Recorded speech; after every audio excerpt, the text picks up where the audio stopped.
Okay, we're recording. Great. All right, everybody, let's call the meeting to order at 6:33. And the first item on the agenda is the approval of minutes from the regular meeting held on December 22nd, 2020. Make a motion, we approve the minutes of the regular meeting held December 22nd, 2020. I'll second. Okay, any discussion? All those in favor? Aye. Any Aye. opposed? Okay, next item is the audience of citizens. I see two citizens here. Is there anything that anyone would like to speak about or any other business to come before the board? Hearing none, we can move forward on that. Next item is tax refunds from the tax collector. We have 4 refunds that we need to make. That's for a total of $402.11. If we can have a motion to approve those refunds and send them back to the tax collector for $402.11, that'd be great. I make a motion, the tax refunds in the total amount of $402.11. I'll second it. All those in favor? Aye. Aye. Any opposed? None. Okay, next item on the agenda is for your next item in the agenda is an appointment. Yep. As everybody here is aware, we had an untimely death of one of our longstanding citizens and a great member of the library board of trustees, in Lloyd Jefferson. And as sad as that makes us, we need to fill his seat on the library board of trustees. Kimberly Olson, who has been a friend of the library for many years, has volunteered to take that role. And after discussion with some members of the board of trustees, that seems to be a great fit. Kim is here today. Kim, if you'd like to say anything, you're certainly welcome to. If no, okay, that's fine. It's not in the library. You don't have to be quiet, but okay. Well, I think it'll be a great fit for us. What we're going to need, I will make a motion to appoint Kimberly J. Olson to fill the seat vacated by Roy Jefferson at his passing, with a term to expire of 11/02/2021, which is the date of the next municipal election. Can we have a second? I'll second it. Why don't Why don't Dwayne do it? Yeah. I started to, but you jumped over me. You want to second your wife, so Yeah. I'll second it. it's hard not to. I know you want to get it right, jump right in there, but I think it's the right thing to do. Thank you, Dwayne. All those in favor? Aye. Aye. And I'm going to abstain. Jim's going to abstain. That's an abstention. And any no other conversation. That's Kimberly. Thank you very much. Congratulations. Really appreciate it. The next item on the agenda is the demolition delay ordinance proposed by the Planning and Zoning Commission. I emailed that over to you guys the other day. Get a good look at it.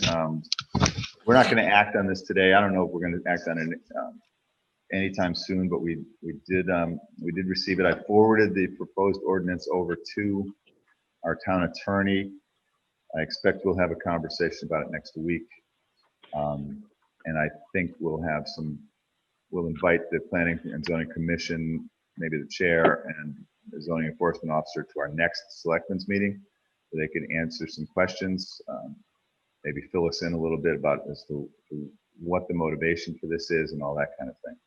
Yeah, that was my question. Was there a problem with demolition permits or not getting demolition permits? That was going to be my question. Well, I think it came to light when the building up on West Elm Street, the oil company building, was torn down. They were issued a building permit, There is a regulation in our planning and zoning regulations that requires a delay. The trouble with that is that they don't have the authority to do that. It has to go through, it has to be approved by a town or governed by a town ordinance. So some towns have this ordinance and some don't, but they've determined that they would like to have that. It's just a waiting period, and I have some questions. The ordinance that's proposed doesn't really state what that waiting period is, but it makes reference to another state statute. Yeah, that's what I read. Yep. So then the town does. So we can make some adjustments, and we'll try to work cooperatively with them and see. And remember, this has to go to a town vote, so it may or may not even get approved. But what happens during that waiting period? That's one of my questions. I don't know who gets to know. Do we advertise that there's a waiting period and a demolition permit? And even if there is, what are the ramifications? Can they actually deny the permit? There's nothing in the ordinance as written that says that they can't. So there are some questions here. Would it have anything to do with the age of the building and whether it's a? I believe that the proposed ordinance says 75 years and older. Yeah. Okay. Which isn't bad. I think that puts us back to 1945. So that's a good year to. I think construction went to pot after that anyway. So. I think it should be at least 83 years. There you go, Jonathan. So there is some information. You guys have the ordinance, you have the memo. So take a look at it. I expect that we'll talk to Jane. Any feedback that we get from her, here's a 767 number just got here. Any information that we get from her, I'll forward back to you guys. And we'll invite them over to come. We'll have an ongoing conversation. An ordinance shouldn't be anything that's done lightly. So yeah, absolutely. Yep. We'll put some good work into it. If you guys have any questions, why don't you send them through, and I'll make sure I forward them over to Jane. I guess the original intent of that was for historical purposes. Yep. And it's true. It was 90 days during which time people were supposed to seek someone who would take it or disassemble it or do something like that.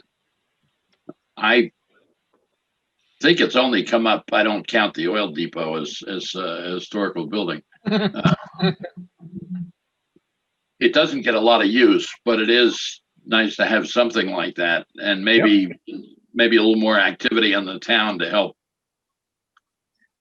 find a buyer. Well, we certainly have some historical buildings.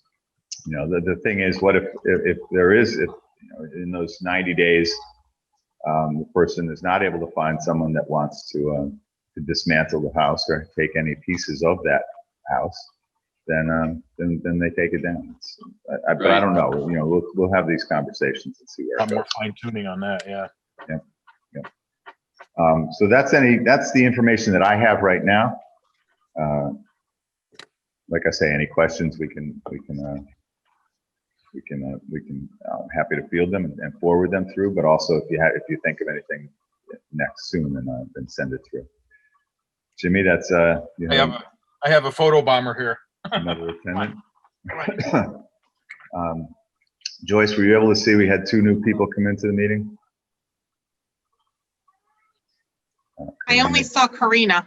Yeah, there was somebody else there for a second, I think. Yeah, maybe Dwayne must have dropped out and come back in. That must have happened in the car. No, I'm still here. Okay.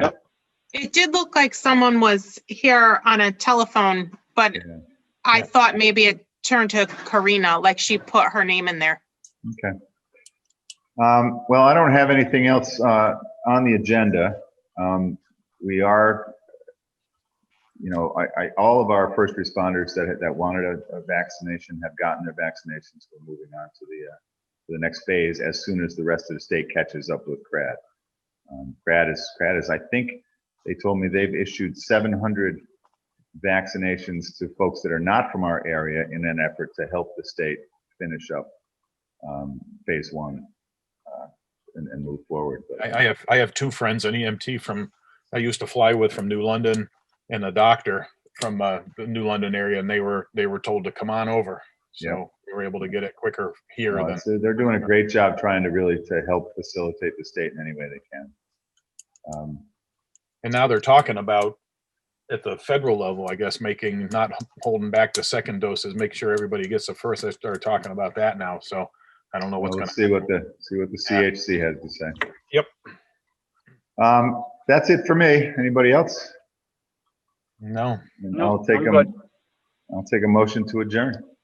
Make a motion. We adjourn at 6:44. Second, All right. All those in favor? aye. Aye. Thank you all very much. Kim, congratulations. Right. Keep that library ship shape. She's got herself muted. Yeah, Yeah. I can see the smile. All right. See you, everybody.